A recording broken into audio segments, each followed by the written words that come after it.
What is going on, YouTube? So coming back today with my final college football preview of the day. And right now I'm doing the California Golden Bears, who came off a pretty successful season in 2015, going 8-5 overall, 4-5 in conference, good for tied for 4th in the Pac-12 North. They lose number 1 pick Jared Goff, also lose Kenny Lawler, two of the biggest names on the team. But Goff will be replaced by the guy I'm talking about right now, and that's my first key player, Davis Webb. Davis Webb, coming in as a graduate transfer from Texas Tech, will be able to start immediately, taking the spot that Chase Forrest was presumably going to take. He doesn't have a whole lot to work with on the offense, honestly. They do return some good players in the backfield, but at receiver, they're going to be relying on Chad Henson, Patrick Worstell, probably Worstell mainly, and Raymond Hudson, and then also freshman Melky Stovall.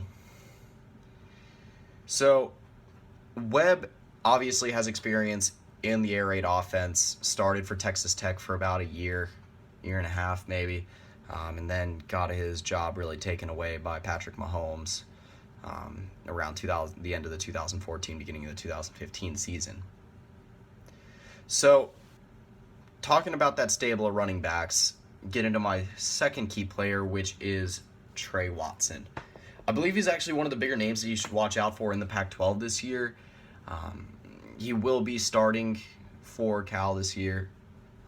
Him, Vic Enweri, and Cal Fani Muhammad all able to put up over 500 yards apiece last year. And again, a running back by committee system. So get on to my third key player, and I've got the returning cornerback Darius Allensworth. So Allensworth, the guy that is going to have to be a leader in this defense this year, defense that only returns 5 starters for the year, and the secondary is going to have to be good. Antoine Albert will most likely be starting opposite him. He is a senior, so he does have experience, but again, a lot's going to be riding on Allensworth to be able to lead the secondary this year. So moving to my first X factor, and that's replacing Jared Goff. Obviously, it'll most likely be up to Davis Webb unless he just completely chokes. But, replacing who was maybe the best quarterback in the country last year, or at least top 5, and just replacing the number 1 overall pick is obviously not going to be easy work. They lose Kenny Lawler, too, who was their number 1 receiver. And like I said, I think that they got the quarterback to do it. It's just I don't know if they have the receivers to do it. So move on to my second X factor, and that's the next step on defense. This is a defense that has gradually improved over the last couple years. They were terrible a couple years ago. But again, it seems like they got a little bit more depth this year. The defensive line should definitely be solid, led by Devontae Wilson and James Looney. They got Noah Westervelt and Tony Macari starting opposite of both those guys. And, I think that the defense, I really feel like the defense might struggle a little bit this year.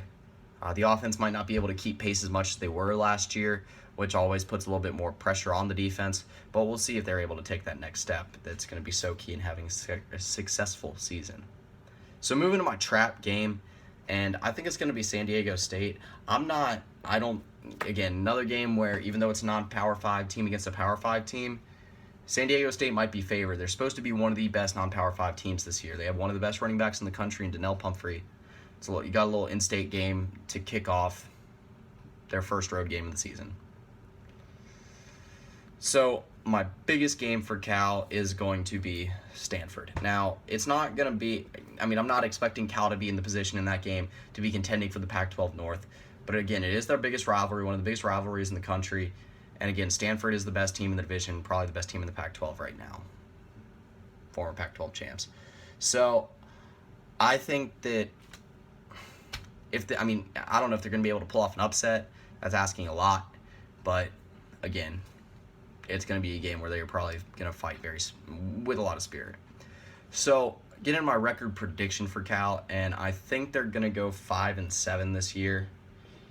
I think this is a Cal team that's going to put up a good fight this year, but I think really the most realistic thing you're hoping for is maybe a lower-end bowl game. Again, you lose a lot Davis Webb obviously is not a long-term answer. He's only going to be in Cal for a year. I think the best they can do is just take that next step with the defense, be able to return more starters last year than they did this year, and then build some momentum for 2017 and 2018. So that really concludes my Cal preview for 2016. Coming back tomorrow, let's see if I can find my list here. Coming back tomorrow with Kentucky, Vanderbilt, and Washington State. So moving back into the SEC for a little bit. So that's pretty much it. See ya.